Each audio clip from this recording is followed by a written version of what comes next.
Before we begin, a quick and important disclaimer. The historical trends, market analyses, and case studies discussed in this video regarding the intersection of real estate, family law, and divorce are strictly for educational and entertainment purposes only. The dissolution of a marriage involves highly complex, state-specific legal frameworks, particularly concerning the division of massive, highly leveraged assets like the marital home. We will be exploring the differences between community property jurisdictions and equitable distribution states strictly from a historical and cultural perspective. This content does not constitute professional, legal, financial, tax, or real estate advice.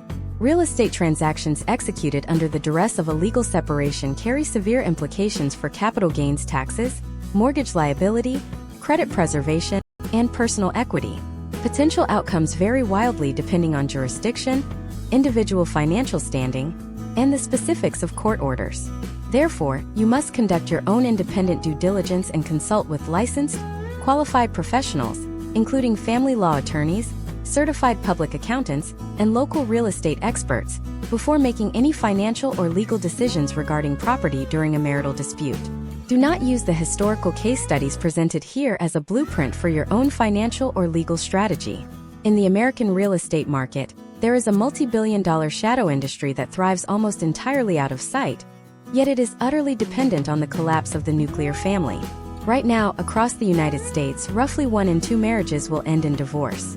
That is a widely cited statistic, but what is rarely discussed is the immediate, explosive economic fallout of that statistic on the domestic housing supply. Every 13 seconds, a divorce occurs in America. In over 70% of those cases, the couple owns a marital home, meaning that every single day, thousands of highly illiquid, heavily leveraged, and intensely sentimental assets must be ruthlessly evaluated, fought over, and ultimately liquidated or refinanced. This forced liquidation creates an enormous, continuous pipeline of real estate inventory that operates completely independent of standard market forces like interest rates or seasonal buying trends. The real estate industry has an old, quiet adage: the market is always driven by the 3Ds: death, debt, and divorce. But of those three, divorce is by far the most volatile, the most legally precarious, and the most dangerous for the professionals involved. Imagine walking into a listing presentation where the two sellers actively despise each other, where one spouse has maliciously stripped the copper wiring out of the walls to spite the other, or where a restraining order dictates that the sellers cannot even be on the property at the same time. This is not a rare, dramatic exception. For a specific class of highly trained real estate professionals, this is just a Tuesday. For decades, the traditional American real estate agent was trained to sell a dream. They were trained to market the idyllic suburban lifestyle, the white picket fence, the highly coveted school district, and the promise of a stable, ascending middle-class future. But when the American dream fractures that same physical structure, the home instantly transforms from a sanctuary into a heavily contested battleground. The real estate agent, who is traditionally an energetic salesperson and marketer, is suddenly thrust into the middle of a toxic psychological war zone. They are forced to act as a quasi-therapist, a forensic accountant, an impromptu hostage negotiator, and a strict legal liaison, often dealing directly with court-appointed receivers and hostile family law attorneys. To understand how this incredibly high-stakes subsector of the housing market came to exist, we have to look back at a monumental shift in American cultural history. Until the late 1960s, getting a divorce in the United States was a grueling, legally burdensome process. You had to prove fault. You had to prove adultery, extreme cruelty, or abandonment. Because the legal threshold for dissolving a marriage was so high, the marital home usually remained intact by default, locked away in a system that heavily disincentivized breaking up the family unit. But on January 1, 1970, a legislative earthquake struck. Governor Ronald Reagan of California signed the Family Law Act of 1969, effectively creating the nation's first true no-fault divorce system. Almost overnight, the legal barriers to ending a marriage evaporated. Other states rapidly followed suit, creating a domino effect across the country. The cultural stigma surrounding divorce began to lift, and the pent-up demand for marital dissolution flooded the court systems. But this legal liberation created an unprecedented, massive logistical nightmare for the American housing market. Suddenly, millions of suburban homes, which had been purchased on the GI Bill or through the booming post-war economy, needed to be sold simultaneously, quickly, and under extreme emotional duress. The real estate industry of the 1970s was caught completely off guard. Agents found themselves physically caught in the crossfire of bitter disputes. There are documented historical instances from this era of spouses refusing to sign closing documents at the 11th hour purely out of spite, sabotaging open houses by leaving the property in disarray, or even intentionally damaging the foundation or roof to tank the appraisal value and prevent the other spouse from extracting their half of the equity. The traditional real estate playbook, which relied on cooperative sellers looking to upgrade to a bigger home, was entirely useless when dealing with a couple whose primary goal was mutual financial destruction. This chaos birthed the necessity for a new kind of professional, the divorce real estate agent. Over the subsequent decades, this role evolved from a traumatized, accidental participant in domestic disputes into a hyper-specialized, legally insulated expert. We are going to track exactly how this transformation occurred. We will uncover the hidden mechanics of how these agents operate today, utilizing specialized credentials like the Certified Divorce Real Estate Expert designation to insulate themselves from liability and push volatile deals across the finish line. We will examine the psychological tactics developed to handle hostile co-sellers, the complex legal frameworks that allow an agent to list a home when one owner refuses to communicate, and the exact historical turning points that forced the National Association of Realtors to recognize this dark, incredibly lucrative niche. By the end of this deep dive, you will possess a profound understanding of the invisible forces that dictate a massive percentage of American housing turnover. You will understand how the dissolution of the marital contract directly influences local property values, neighborhood demographics, and the broader economic stability of the middle class. Whether you are a homeowner, a prospective buyer trying to understand the hidden motivations of a motivated seller, or simply someone fascinated by the intersection of human psychology and raw, high-stakes economics, this exploration will completely change the way you look at a for sale sign in your neighborhood. You will see the blueprint of how emotional distress is monetized, how catastrophic personal losses are meticulously converted into liquid capital, and how the modern American real estate industry adapted to capitalize on the death of the American dream. To understand the sheer magnitude of this adaptation, we have to look at the massive shift in how the American home was valued during the 1980s.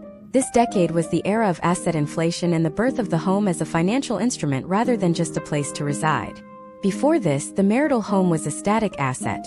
But as property values in major metropolitan hubs like Los Angeles, New York, and Miami began to skyrocket, the stakes of the divorce settlement underwent a fundamental transformation. The home was no longer just a piece of property. It was a retirement fund, a college savings plan, and the primary source of generational wealth all rolled into one. When a marriage dissolved in 1984, the real estate agent wasn't just selling a house. They were presiding over the liquidation of the couple's entire financial future. This was the moment the neutrality paradox was born. Imagine a couple in 1986, let us call them David and Elena, living in a rapidly appreciating suburb of Northern Virginia. They bought their home in 1975 for $45,000. By 1986, that same home is worth $225,000. David wants to move to a smaller condo and liquidates his share to start a business. Elena wants to stay in the home to keep the children in their current school district, but cannot afford to buy David out at the new market rate. In a traditional real estate transaction, an agent represents the seller's best interest. But in this scenario, who is the seller? David and Elena are technically one legal entity as the seller, but their interests are diametrically opposed. David wants the highest possible sales price as quickly as possible. Elena might subconsciously or even consciously sabotage the sale to stay in the home longer. Historical trends show that during this period, traditional real estate agents, who were used to the friendly handshakes of the booming Reagan-era economy, began to find themselves being subpoenaed. They were being dragged into family court to testify about why a home had sat on the market for 6 months, or why a specific offer was rejected. This was the catalyst for the specialized divorce real estate professional. These agents realized that to survive, they had to stop acting like salespeople and start acting like officers of the court. They developed what we now call the neutrality protocol. This is a rigorous step-by-step communication framework designed to prevent the agent from becoming a pawn in the marital dispute. In a modern 2016 or even a current 2026 context, this involves the mandatory use of three-way communication. Every email, every text, and every phone call must include both parties or their respective legal counsel simultaneously. This prevents the he said, She said, weaponization of information that can lead to a professional liability lawsuit for the agent. As we move into the 1990s, the complexity intensified with the rise of complex mortgage products. The divorce real estate agent had to become an expert in the equity buyout and the assumability of loans. We saw the emergence of the silver splitters, older couples who had spent 30 years paying down a mortgage only to decide to part ways. For these couples, the tax implications were staggering. Under the Tax Reform Act of 1986 and subsequent updates leading into the late 90s, the way capital gains were handled on the sale of a primary residence changed. A divorce real estate specialist in 1998 had to understand that if the couple sold the home while still legally married, they could potentially exclude $500,000 of gain from their income. If they waited until after the final decree, that exclusion might drop to $250,000 for each individual, depending on how the title was held and how long each person lived in the residence. One wrong move by an uneducated agent could cost a divorcing couple $60,000 in unnecessary taxes. Fast forward to the current climate of 2026.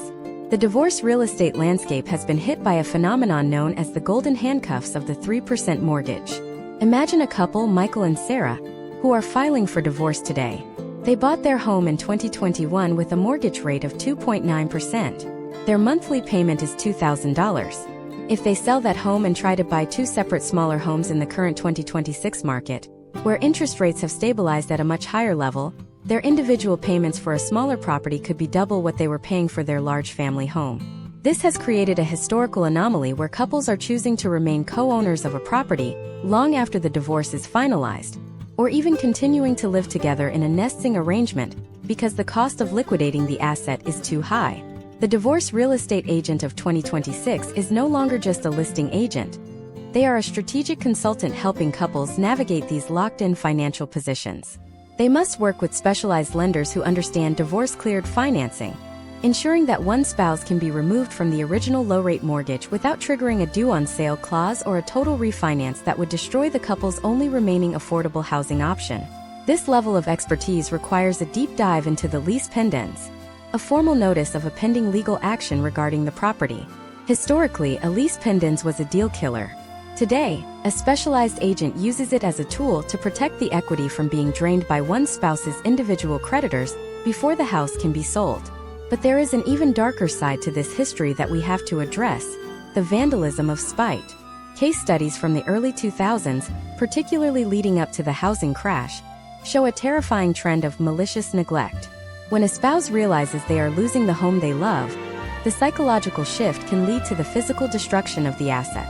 Agents have reported finding concrete poured down the drains, termites intentionally introduced into the crawl spaces, and historical moldings ripped out and burned in the fireplace. The specialized divorce agent learned to implement property preservation protocols. This involves weekly, sometimes daily, site visits with date-stamped photographic evidence to ensure the court-ordered condition of the property is maintained. They became the eyes and ears of the judge. This history isn't just about houses. It's about the evolution of American conflict resolution. We have moved from a society where the home was a permanent fixture of a lifelong commitment to a society where the home is a liquidable commodity that must be managed with surgical precision during a crisis. The rise of the divorce real estate agent is the ultimate testament to the professionalization of heartbreak. They are the ones who have to tell a weeping parent that the sentimental value of the height markings on the kitchen door frame is exactly $0 in the eyes of a cold, hard market.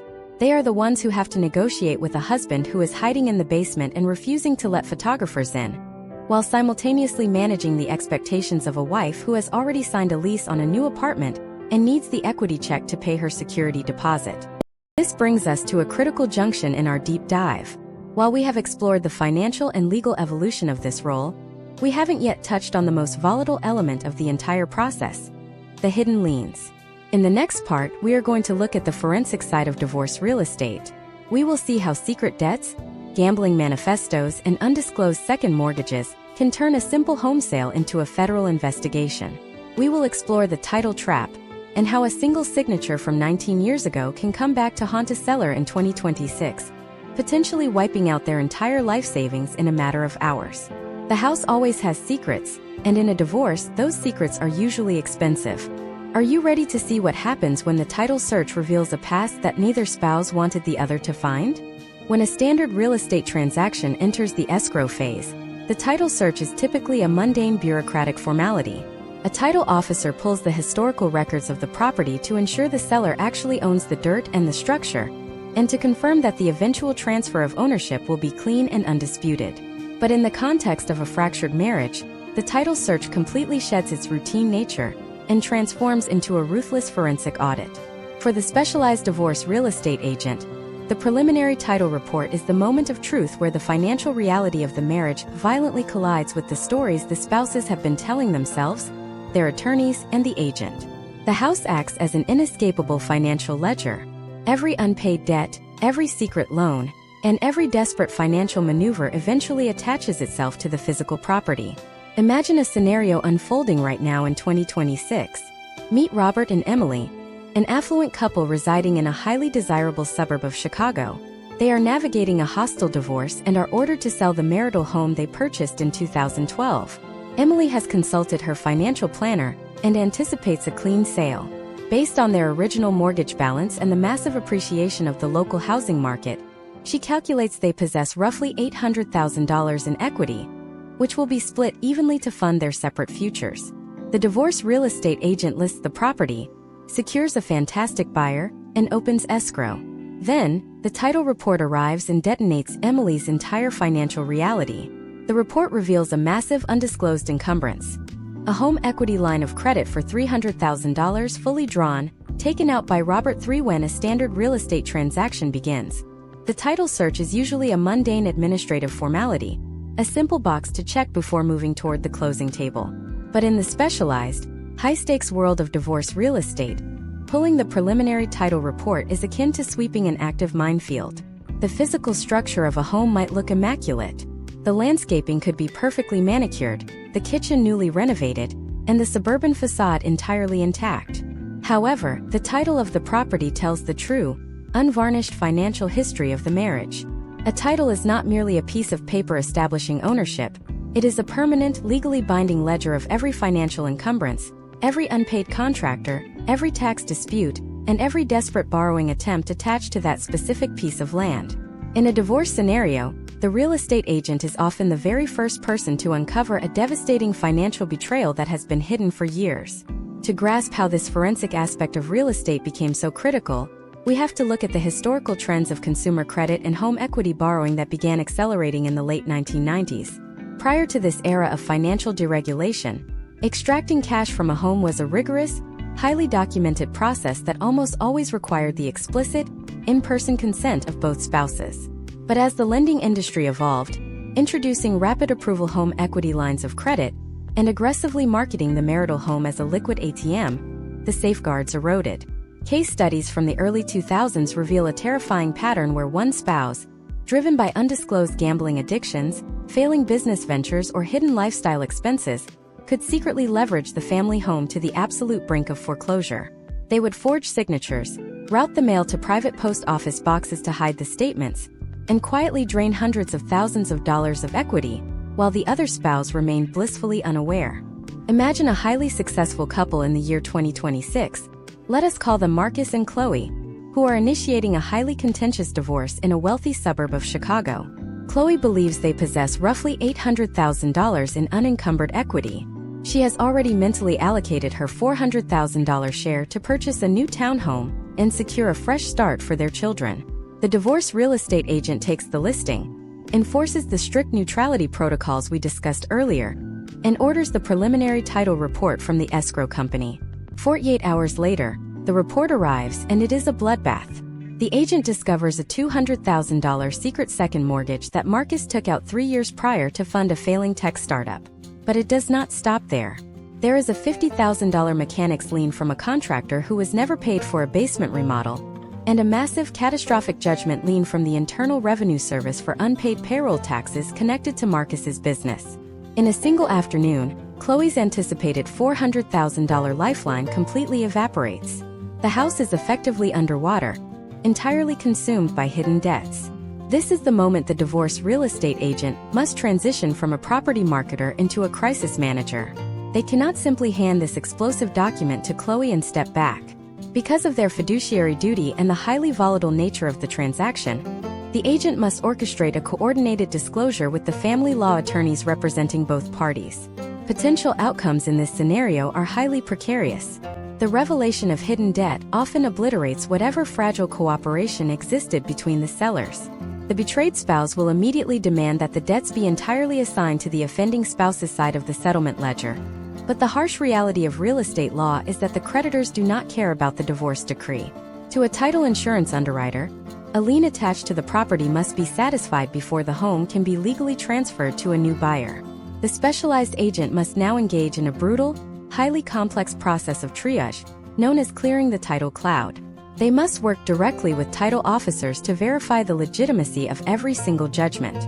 They have to trace the origin of the debts, request formal payoff demands from hostile creditors, and sometimes negotiate aggressive short pay settlements just to allow the home to be sold and prevent a total foreclosure, which would destroy both spouses' credit profiles for a decade.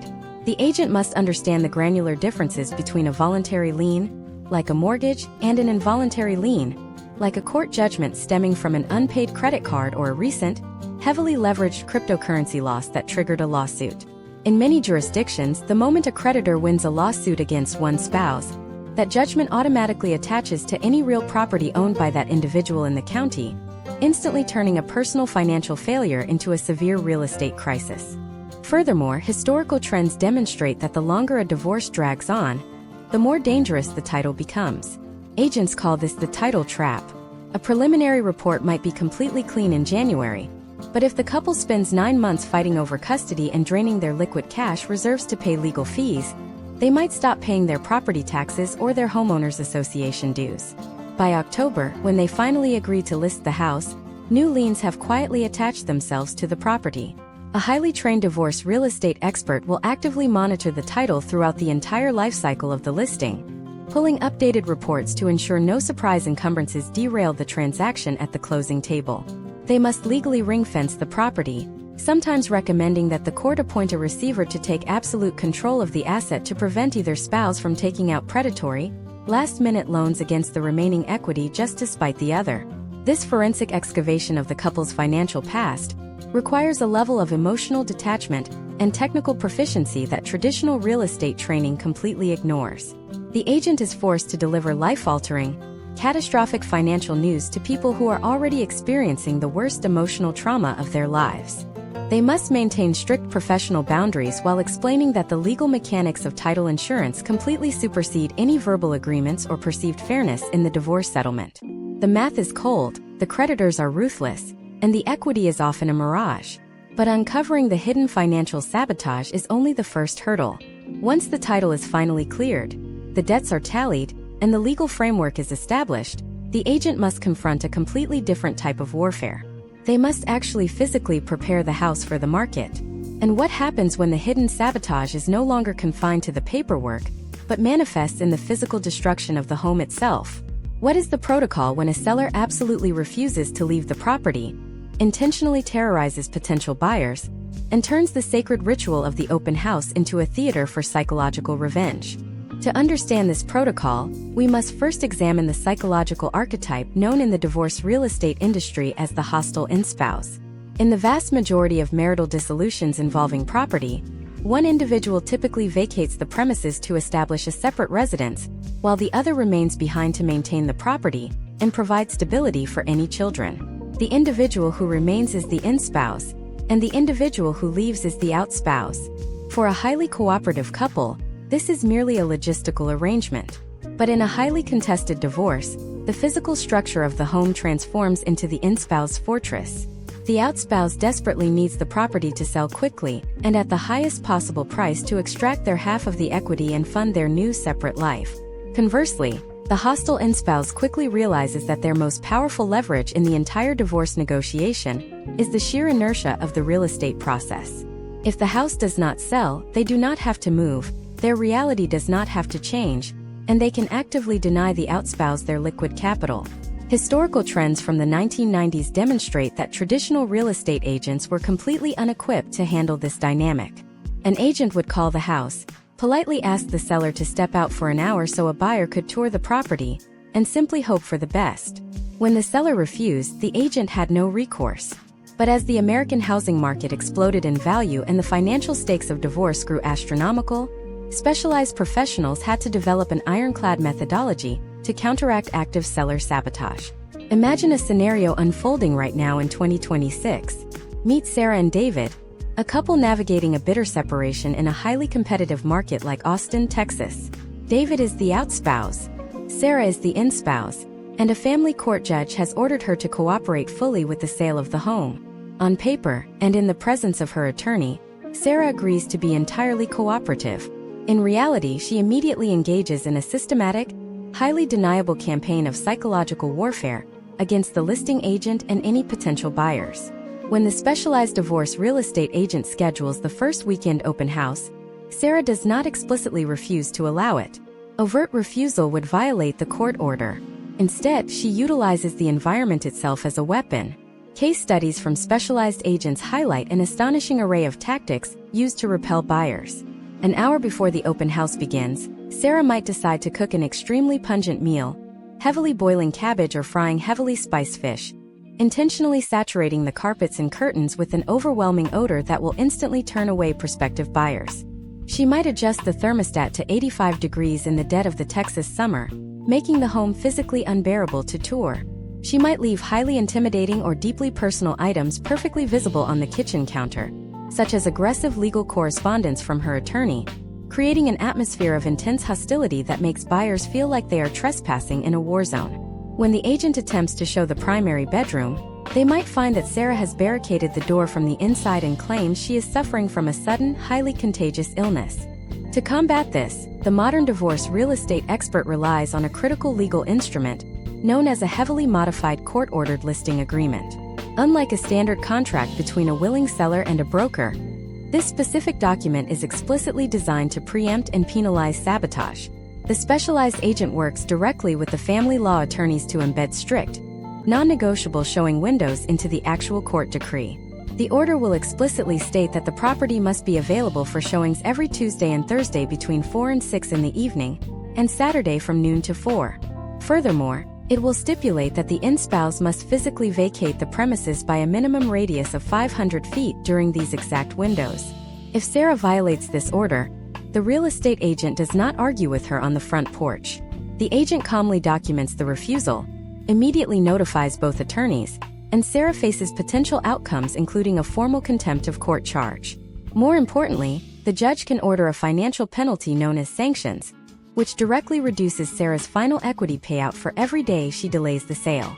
In extremely volatile situations where a seller absolutely refuses to leave the property and intentionally terrorizes potential buyers, the industry has developed an even more drastic intervention. Historical trends over the last decade show a massive rise in the use of professional showing supervisors.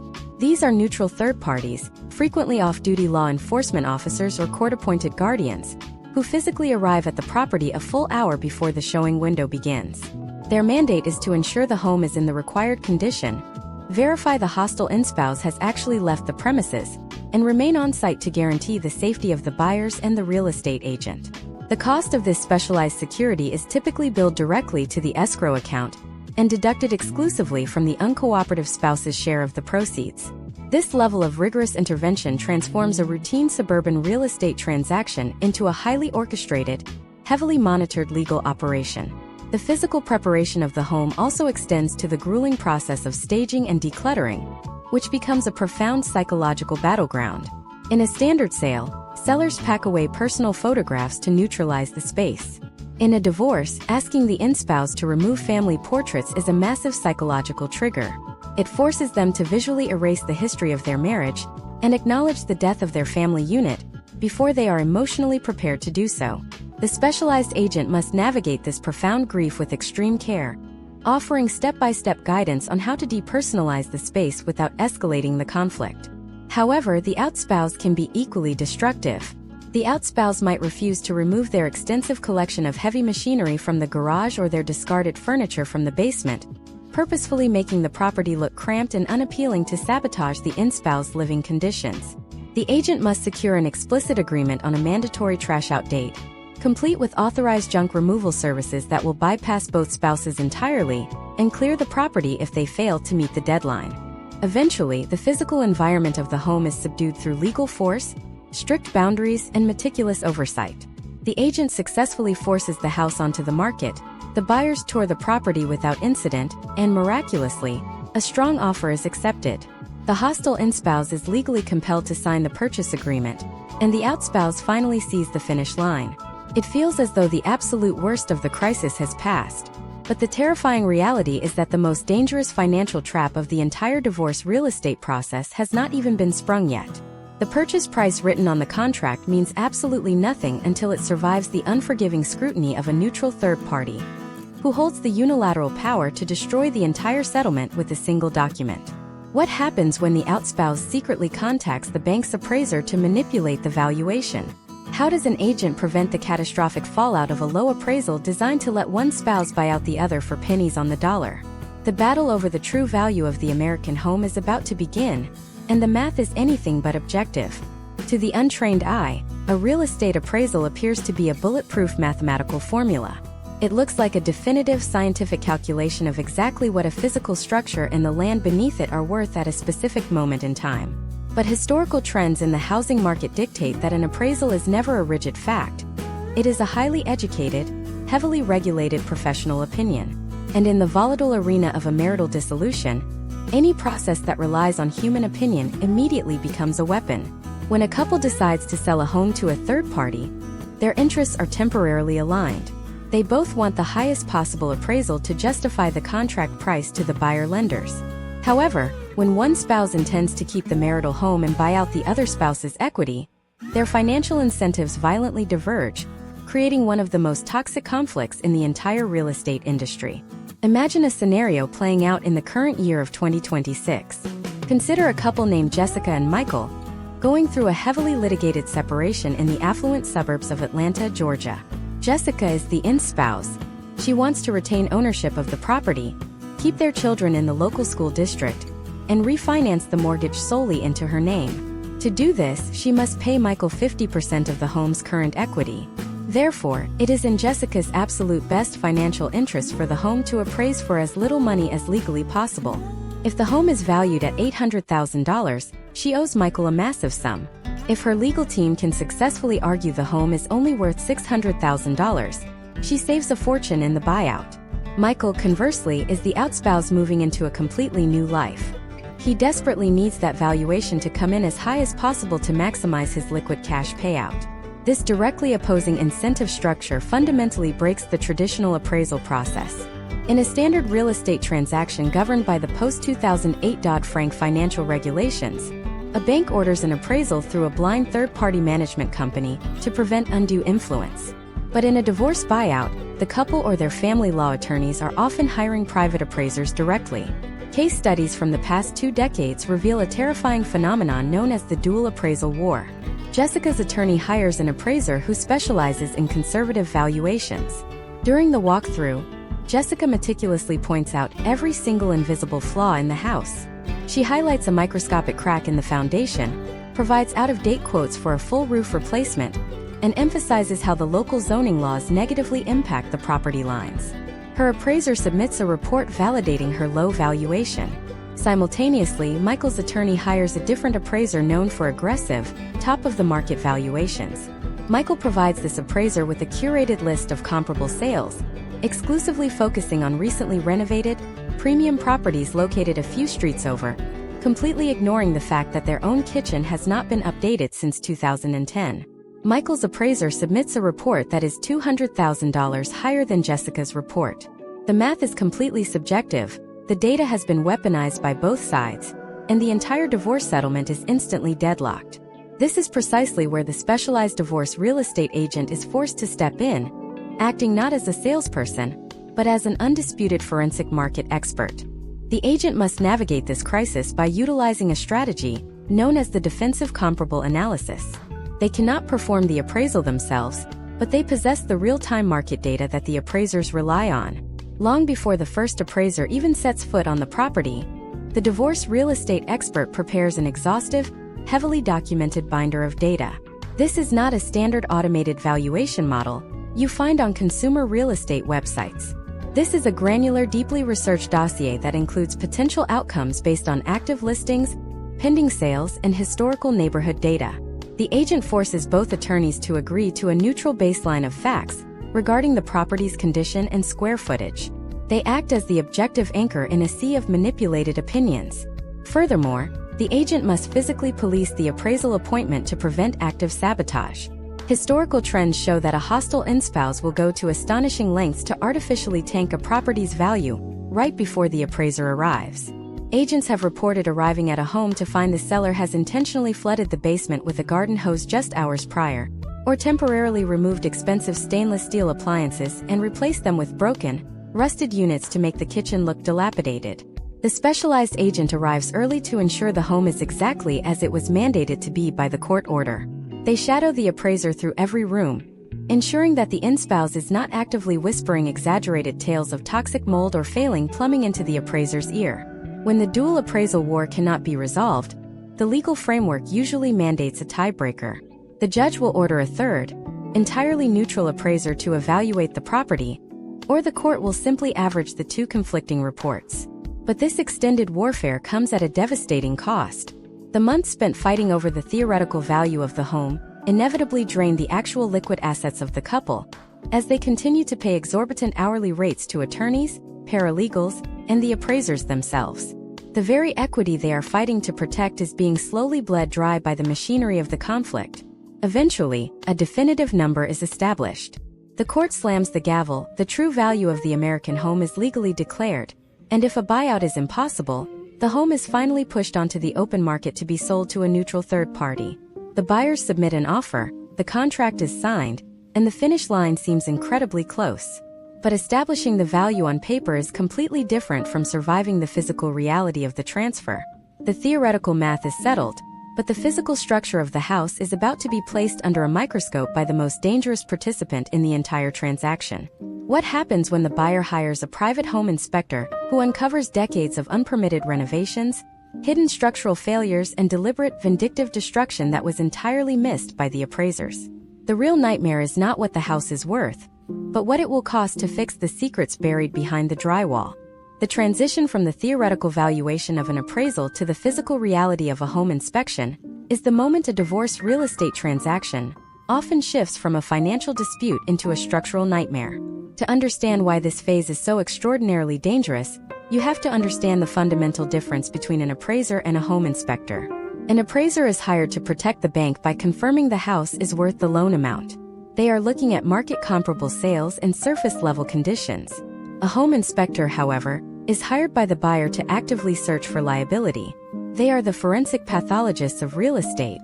They bring thermal imaging cameras, moisture meters, drone technology, and a mandate to uncover every single secret sellers have been living with.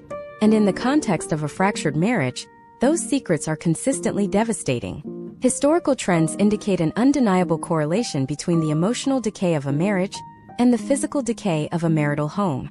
Real estate professionals call this phenomenon divorce deferred maintenance. Long before the legal separation is filed, the couple stops communicating. When communication stops, collaboration on property upkeep completely ceases.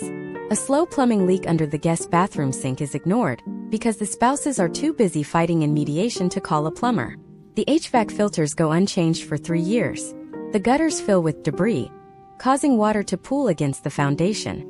The physical structure of the American home requires constant, unified maintenance, and a failing marriage guarantees neglect. But the home inspector does not merely find neglect. They frequently uncover the explosive consequences of unpermitted labor and active, vindictive sabotage. Imagine a case study unfolding right now in the current year of 2026. Meet John and Rachel, a couple navigating a hostile divorce in the highly competitive real estate market of Phoenix, Arizona. After months of grueling litigation, their specialized divorce real estate agent has successfully listed their property and secured a fantastic buyer. The contract is signed, the earnest money is deposited, and the buyer schedules their private home inspection. The inspector spends 4 hours crawling through the attic, inspecting the electrical panels, and scanning the walls. The resulting 50-page report is a catastrophic blow to the transaction. The inspector uncovers that during the early years of the marriage, John decided to finish the basement to create a massive home theater and bar. However, to save money, John performed the electrical and plumbing work himself and explicitly chose not to pull the mandatory city permits. In a standard cooperative real estate transaction, a seller might offer the buyer a moderate financial credit to offset the risk of unpermitted work. But in a divorce, the concept of a shared financial concession is impossible. When the buyer submits a formal request for a $25,000 repair credit or demands that the basement be retroactively permitted by the city before closing, the marital war reignites. Rachel refuses to pay a single dollar toward the concession, arguing that she explicitly warned John not to do the illegal construction years ago, and that the entire financial penalty should be deducted exclusively from his share of the equity. John furiously retaliates, claiming Rachel enjoyed the home theater for years, and that the penalty must be shared equally. While the spouses engage in this bitter blame game, the transaction begins to bleed out. The buyer, spooked by the legal liability of unpermitted electrical work, and exhausted by the seller drama, threatens to cancel the contract entirely. This is the precise moment the specialized divorce real estate agent must implement a hyper-specific set of crisis management protocols.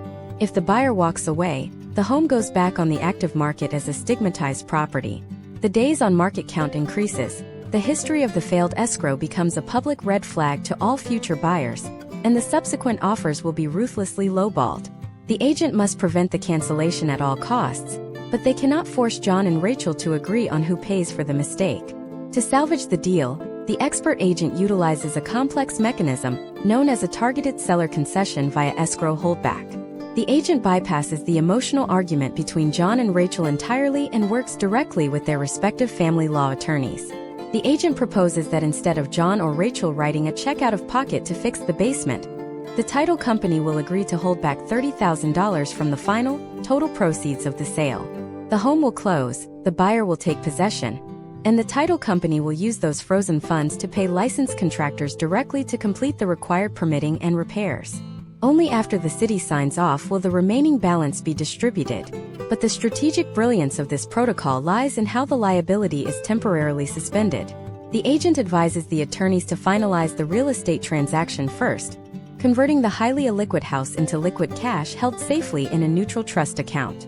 Once the property is successfully sold and the buyer is removed from the equation, John and Rachel can spend the next 6 months arguing in family court over exactly whose equity column that $30,000 repair bill should be deducted from. The real estate agent successfully decouples the property dispute from the marital dispute, pushing the asset across the finish line before the spouses can destroy the deal. However, resolving the inspection contingency is only a temporary victory. Let us assume the expert agent successfully negotiates the repair credits. The unpermitted work is addressed, the escrow holdback is authorized by the judge, and the physical condition of the property is no longer a barrier. The buyer finalizes their mortgage approval, the title is cleared of all hidden liens, and the final settlement statement is generated. It is the morning of the closing. The finish line is just hours away, and the massive wire transfer representing the entirety of the couple's net worth is waiting to be deployed. But there is a massive vulnerability hidden in the final paperwork.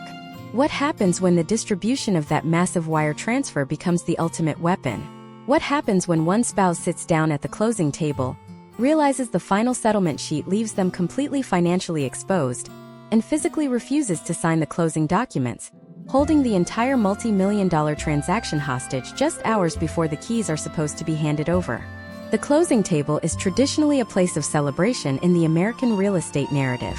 It is the culmination of months of searching, negotiating, and packing, ending with handshakes, the passing of keys, and the transfer of generational wealth.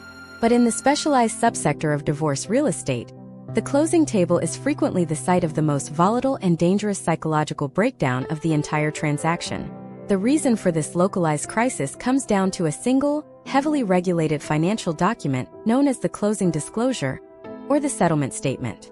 For months, the divorcing couple has been fighting over theoretical equity, relying on rough estimates provided by their attorneys or their own wishful thinking.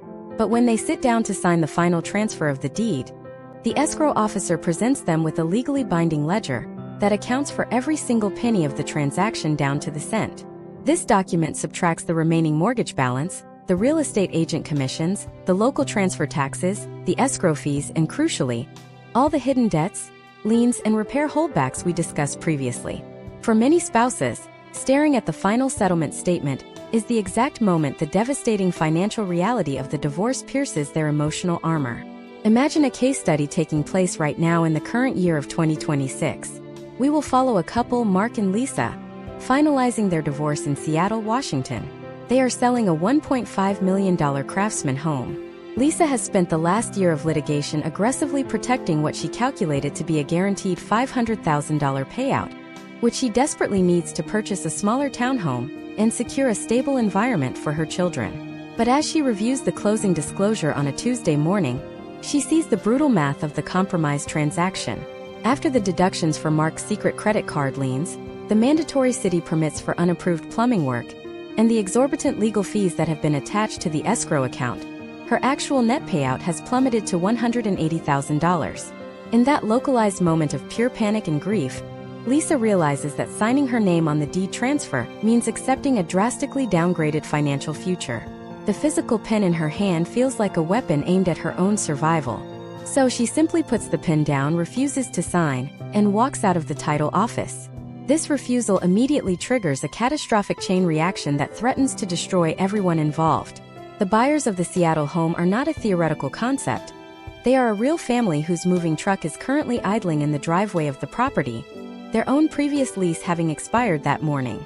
If the transaction fails to fund in record by the end of the business day, the buyers can immediately file a lawsuit against Mark and Lisa for a breach of contract, specifically demanding a legal remedy known as specific performance, which forces the sale through the courts while simultaneously demanding damages for their temporary homelessness. Historical trends in the industry show that a collapsed escrow at the 11th hour is the ultimate nightmare for the specialized divorce real estate agent. After investing hundreds of hours mitigating sabotage, managing volatile personalities, and clearing title clouds, the agent faces the total loss of their commission simply because one spouse paralyzed the deal at the finish line. To prevent this exact scenario, modern divorce real estate experts have developed a rigorous protocol known as the isolation signing strategy. A highly trained agent will never, under any circumstances, allow divorcing spouses to attend the closing simultaneously. Furthermore, they will actively prevent the spouses from signing on the final day of the escrow period. Instead, the agent schedules staggered, mobile notary appointments days in advance, completely isolating the combatants in neutral, highly controlled environments like their respective attorneys' offices. However, if a spouse like Lisa absolutely refuses to participate in the isolation signing, the specialized agent and the family law attorneys must deploy the ultimate legal hammer to force the transaction across the finish line. They utilize a highly obscure, incredibly powerful judicial mechanism known as the appointment of an eleaser. When Lisa refuses to sign the deed, Mark's attorney files an ex parte emergency motion with the family court judge. The judge reviews the standing order mandating the sale of the property, notes Lisa's non-compliance, and officially appoints a county clerk, the eleaser, to physically sign the real estate closing documents on Lisa's behalf. It is a stunning realization of state power.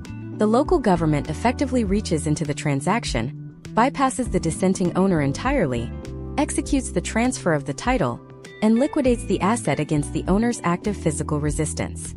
Once the deed is recorded with the county and the buyer takes possession, a new illusion is immediately shattered. Many uneducated sellers believe that the moment the house is sold, they will receive a massive wire transfer directly into their personal checking accounts, allowing them to instantly walk away from the marriage with cash in hand. But potential outcomes in a heavily litigated divorce rarely involve immediate liquidity. Because the couple is still actively fighting over how the remaining equity should be divided, the title company cannot legally distribute the funds to either party. Instead, the entire net proceeds of the sale, hundreds of thousands of dollars, are wired directly into a highly restricted, neutral third-party trust account, often managed by the lead family law attorney or a court-appointed receiver. The house is gone. The keys belong to a stranger. The physical sanctuary of the marriage has been erased. Yet the war is far from over. The real estate has simply been converted into a frozen digital number sitting in an escrow vault, waiting for a judge to meticulously dissect the remaining capital and assign financial blame for the failure of the partnership. For the specialized divorce real estate agent, this marks the end of their contractual obligation. They receive their commission, they close the file, and they step away from the wreckage. The psychological toll on these professionals is immense, as they are essentially operating a highly lucrative triage center, for the collapse of the American middle-class family. They have mastered the art of extracting capital from chaos. But as the agent exits the stage, a completely different, highly organized, and incredibly aggressive sector of the real estate economy steps into the void left by the fractured family. The massive inventory of forced liquidations we have been tracking does not exist in a vacuum. It is actively monitored, scraped, and targeted by entities who view a divorce filing not as a tragedy, but as a heavily discounted acquisition opportunity. What happens when the public records of a failing marriage are fed into predatory algorithms? How do wholesale investors and institutional buyers weaponize the emotional exhaustion of a divorcing couple to acquire premium American real estate for pennies on the dollar? The machinery of the divorce sale is about to intersect with the ruthless efficiency of Wall Street, and the consequences for the neighborhood are staggering. To comprehend this intersection of family trauma and institutional finance, we must first pull back the curtain on the invisible data architecture that monitors American legal systems. When a petition for the dissolution of marriage is filed at a county courthouse, it immediately becomes a matter of public record. For decades, this information sat quietly in physical filing cabinets, accessible only to paralegals or local journalists who bothered to walk into the clerk's office. But historical trends over the last 10 years have completely transformed this public data into a highly lucrative, heavily automated pipeline for real estate acquisition. Today, sophisticated proprietary algorithms and data scraping software constantly monitor county legal dockets across the country. The millisecond a divorce petition is digitally indexed, the software cross-references the names of the petitioners with municipal property tax databases. The algorithm is searching for a very specific, highly vulnerable profile: a divorcing couple sitting on a massive amount of home equity. Once a target is identified, the machine initiates an aggressive, multi-channel marketing campaign before the spouses have even spoken to a specialized divorce real estate agent. Imagine a case study taking place right now in the current year of 2026. We will look at a couple named James and Sarah, residing in a highly sought-after neighborhood in Tampa, Florida. On a Tuesday morning, their respective attorneys formally file the divorce paperwork. By Thursday afternoon, James and Sarah begin receiving highly targeted text messages, unsolicited voicemails, and direct mail postcards. The messaging is incredibly precise and psychologically calibrated. It does not mention the divorce directly, which would be an invasion of privacy, but instead offers a sudden, miraculously timed cash offer for their exact property address, promising to buy the home in its current condition with a closing date in under 10 days. This barrage of marketing is almost entirely driven by a massive subculture of real estate operatives known as wholesalers. To understand the danger here, we must analyze the exact mechanics of a wholesale transaction. The entity contacting James and Sarah is rarely the actual end buyer. Instead, they are middlemen who specialize in identifying distressed sellers. They know that a couple entering a hostile divorce is staring down the barrel of a terrifying, year-long legal war. The wholesaler preys entirely on the psychological exhaustion of this reality. When they manage to get James or Sarah on the phone, they do not talk about market value or comparable sales. They sell the concept of an immediate escape. They offer a sterile, rapid exit from the marital battlefield, allowing the couple to completely bypass the agonizing process of clearing title clouds, preparing the home for open houses, and surviving the dual appraisal wars we analyzed previously. For a couple trapped in a toxic domestic environment, the allure of an immediate cash exit is intoxicating. James and Sarah agreed to sell their Tampa home, which holds a true open market value of $700,000, to the wholesaler for $520,000 in cash. They willingly surrender nearly $200,000 of their combined generational wealth, simply to stop the bleeding and sever their physical connection to one another. The wholesaler drafts a purchase agreement, but they include a highly strategic legal clause known as an assignment of contract. The wholesaler has absolutely no intention, and often no capital, to actually purchase the Tampa property. Instead, within hours of securing James and Sarah's signatures, the wholesaler pivots and sells that signed contract to a massive institutional buyer, charging a $50,000 assignment fee simply for acting as the emotional broker. This is where the ruthless efficiency of Wall Street completely swallows the American divorce. Historical trends indicate that since the massive housing corrections of the late 2000s, private equity firms, pension funds, and publicly traded real estate investment trusts have developed an insatiable appetite for single-family homes. These entities bundle thousands of suburban houses into massive rental portfolios. For an institutional buyer in 2026, the divorce pipeline is the ultimate acquisition channel. Standard open market listings are highly competitive, subject to bidding wars, and heavily reliant on seasonal buying patterns.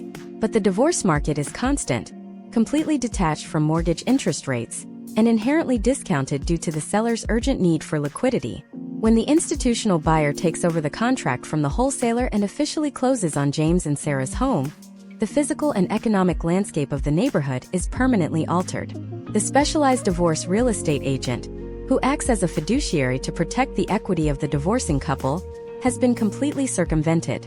The hedge fund immediately deploys a standardized, highly efficient renovation team. They strip out the personalized elements of James and Sarah's life, install highly durable, builder-grade materials designed for high turnover, and immediately place the property on the market as a premium rental. The catastrophic personal loss of the family unit has been meticulously converted into a steady, reliable dividend for unknown shareholders sitting in a boardroom 1,000 miles away. The consequences for the local housing supply are devastating. When a family home is sold through a traditional divorce real estate agent on the open market, it is typically purchased by another family, perpetuating the cycle of middle-class homeownership and localized equity building. But when the property is intercepted by the wholesale to institutional pipeline, it is permanently removed from the active housing inventory. It becomes a permanent rental asset. Potential outcomes for neighborhoods heavily targeted by these algorithms include a rapid decline in owner occupancy rates, skyrocketing local rent prices, and the systematic extraction of wealth from the community. The distressed sellers lose their equity, the future prospective buyers lose a chance at homeownership, and the institutional landlord gains a permanent foothold in the suburban landscape. The most highly trained divorce real estate professionals in America view this algorithmic predation as their greatest external threat. Their job is no longer just mitigating the warfare between the two spouses. It is actively defending the couple's remaining wealth from a multi-billion-dollar shadow industry designed to exploit their heartbreak. The agent must rapidly educate the sellers, proving through rigorous market data that surviving the discomfort of a traditional open market sale is mathematically critical to their future survival. But what happens when the spouses are so deeply entrenched in their own mutual destruction that they cannot even agree to sign the predatory wholesale contract? What happens when the level of hostility reaches a critical mass, the family court judge loses all patience, and the state decides to completely strip both James and Sarah of their legal right to sell their own property? The local government is about to deploy the most extreme, authoritarian measure in the entire real estate legal system, fundamentally removing the homeowners from the equation entirely. To understand the absolute finality of this state intervention, we must examine the legal mechanism known as the court-appointed receivership. This is the nuclear option of the American family court system. When a judge determines that a divorcing couple is fundamentally incapable of managing their property, either through active sabotage, paralyzing indecision, or a total breakdown in communication, the court effectively terminates the couple's right to self-governance.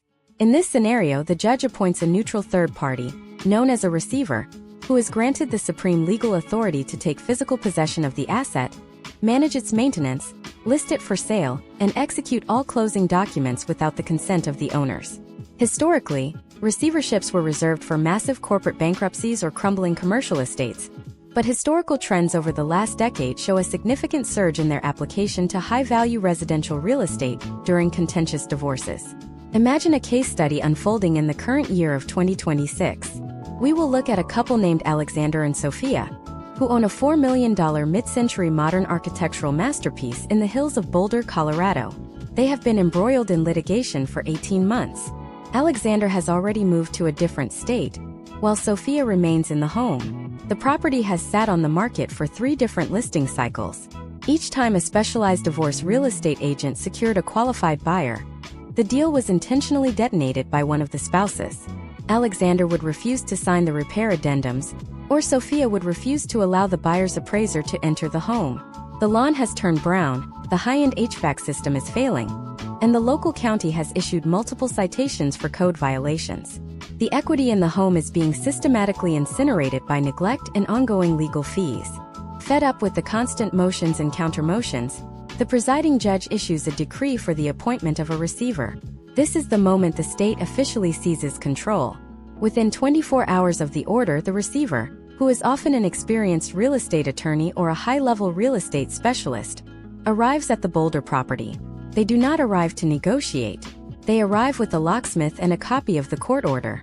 For the first time in their lives, Alexander and Sophia are legally barred from entering their own property without the receiver's explicit permission. The receiver changes the locks, installs a high-definition remote surveillance system to prevent further vandalism, and redirects all mail related to the property to a neutral business address. The home is no longer a residence. It is now a court-controlled commodity. Potential outcomes in a receivership are ruthlessly efficient. Unlike a traditional real estate agent who acts as a fiduciary to get the sellers the highest possible price through patient marketing, the receiver's primary mandate is the prompt liquidation of the asset to satisfy the court's requirement for finality. The receiver hires their own preferred real estate team and orders a comprehensive trash out of the home, removing all of Alexander and Sophia's remaining personal belongings and placing them in a paid storage facility at the couple's expense. The receiver does not care about sentimental value. They do not care about waiting for the perfect spring market. They set a price based on a quick sale valuation and often accept the first clean cash offer that meets the court's minimum threshold. The financial fallout for the homeowners in this scenario is catastrophic. In addition to the standard real estate commissions and closing costs, the couple is now responsible for the receiver's professional fees. In 2026, a specialized receiver typically bills at an hourly rate ranging from $300 to $600, or they take a percentage-based fee of the gross sales price, often between 3 and 5%. This is on top of the costs for the specialized security, the locksmith, the storage units, and the legal fees for the receiver's own counsel. In the case of Alexander and Sophia, the mere process of the state taking over the sale of their home could cost them an additional $200,000 in fees that would have stayed in their pockets had they cooperated with a traditional agent. This level of state intervention reflects a broader cultural shift in how America views property rights during domestic disputes. We have moved from a period where the home was considered an untouchable family sanctum to an era where the court views it as an administrative burden that must be cleared from the docket. The rise of the receiver has created a new class of hyper-specialized professionals who operate in the shadows of the real estate market. They are the cleanup crew for the most toxic failures of the American dream. They represent the final, cold reality that when a contract as fundamental as a marriage fails, the state has the power to dismantle the physical environment of that marriage with the clinical precision of a corporate liquidation. This leads us to the concept of the partition by sale. Historically, a partition action was a way for co-owners to physically divide land, literally drawing a line through a field so each person could farm their half. But in the modern suburban landscape, you cannot physically split a 3-bedroom ranch-style home in half. Therefore, the court orders a partition by sale, which is a forced public auction. These sales often take place on the courthouse steps or through specialized online portals. Potential outcomes of a partition sale involve a significant discount compared to a traditional market listing. Professional investors and opportunistic buyers wait for these court-ordered sales because they know the sellers have lost all leverage. The homeowners are no longer participants in the negotiation. They are spectators to their own financial ruin. The cultural history of the divorce real estate agent has now reached its logical extreme. We have tracked the evolution from the accidental agent of the 1970s to the forensic expert of the early 2000s, and finally to the rise of the court-appointed dictator of the asset in 2026. This journey reveals a profound truth about the American economy. The home is the primary store of value for the middle class, but it is also the most vulnerable asset in our legal system. It is a structure built on the assumption of cooperation, and when that cooperation vanishes, the legal machinery required to extract that value is both expensive and unforgiving. As we move toward the conclusion of this masterclass, we must address the final, most enduring question of this entire phenomenon. Once the house is sold, the fees are paid, the receiver has exited, and the couple is living in separate apartments, what remains? What is the long-term cultural legacy of these millions of fractured homes on the American landscape?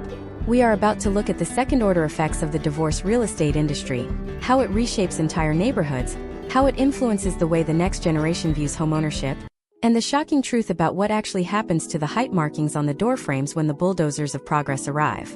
The final part of our deep dive will uncover the ultimate fate of the American home after the fire of divorce has passed. Are you prepared to see the world that remains after the closing documents are filed for the last time? The moment the ink dries on the final settlement statement, a profound physical and psychological erasure begins. For the divorcing couple, the house has been successfully liquidated into a digital string of numbers sitting in a trust account. But for the physical structure itself, a completely new life cycle initiates, one that perfectly reflects the ruthless optimization of the modern American economy. When a property is acquired through the distressed pipeline of a fractured marriage, especially by the institutional investors we analyzed earlier, the first objective is neutralization. The unique, deeply personal characteristics that made the structure a family home are systematically targeted and destroyed. Consider the height markings on the inside of the pantry door frame, where parents track the growth of their children over a decade. To the family, those pencil marks were priceless historical artifacts. To the standardized renovation crew deployed by a corporate landlord in the year 2026, those marks are simply a surface defect. They are aggressively sanded down, primed with industrial sealant, and covered with 2 coats of contractor-grade gray paint. The custom landscaping planted by the former couple to commemorate an anniversary is ripped out by a skid steer and replaced with low-maintenance, drought-resistant gravel. The personalized wallpaper in the nursery is stripped and painted over. Within 14 days of the closing, every single physical footprint of the previous family is entirely obliterated, creating a sterile, highly durable blank canvas ready for the next tenant. This physical erasure inside the home immediately radiates outward, triggering a massive shift in the cultural fabric of the surrounding neighborhood. Historical trends demonstrate that when a high volume of local properties pass through the divorce liquidation pipeline and are absorbed by non-occupant investors, the fundamental nature of the community collapses. Imagine a cul-de-sac in suburban Columbus, Ohio. In the span of 6 years, 3 out of the 12 homes on this street experience a catastrophic marital dissolution. Because the sellers are highly motivated by the financial hemorrhage of legal fees, they bypass the traditional market and sell to wholesale algorithms. Those 3 homes are permanently converted into corporate rental properties. The immediate result is a severe depletion of local social capital. The new occupants are transient renters on 12-month leases. They are statistically less likely to vote in local municipal elections, less likely to participate in the neighborhood watch, and less likely to advocate for long-term infrastructure improvements at city council meetings. The permanent residents who remain on the street watch as their deeply connected community transforms into a high-turnover transit station. The divorce real estate transaction does not just fracture a single family. It acts as a localized economic earthquake that permanently destabilizes the microeconomy of the entire street. But the most severe and long-lasting consequence of this industry is not what happens to the architecture or the neighborhood block. The true legacy of the divorce real estate boom is the permanent psychological mutation of the next generation of American homebuyers. The children who grew up watching their parents wage a brutal, multi-year war over the equity of the family sanctuary are now coming of age and entering the housing market themselves in 2026.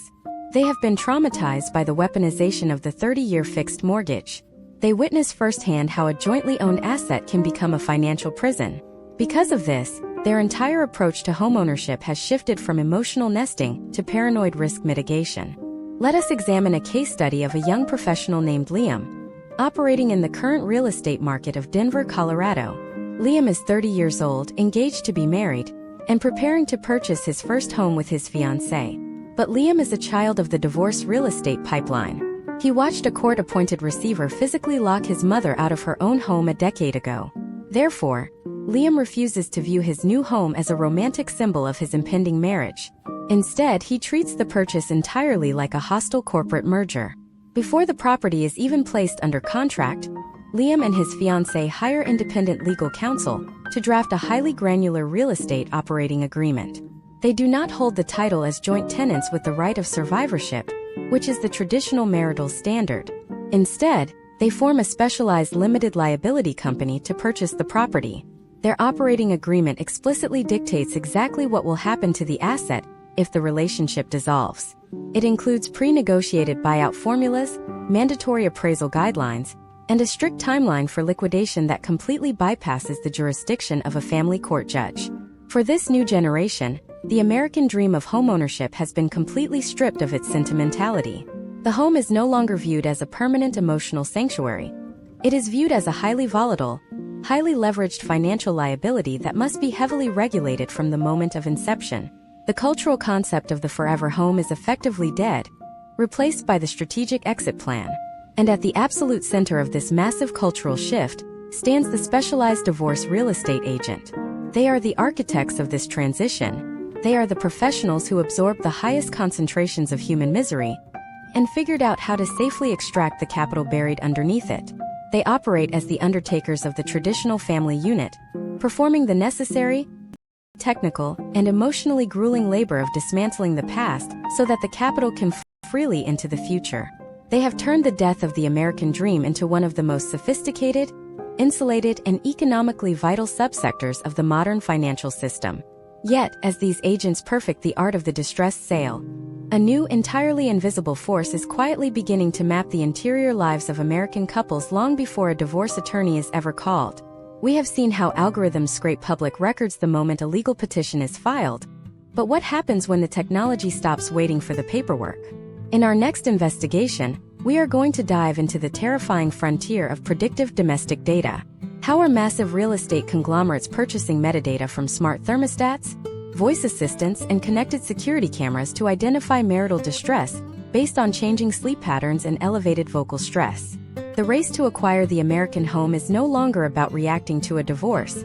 It is about predicting the exact moment love dies. Are you ready to see how your own house is calculating the expiration date of your marriage?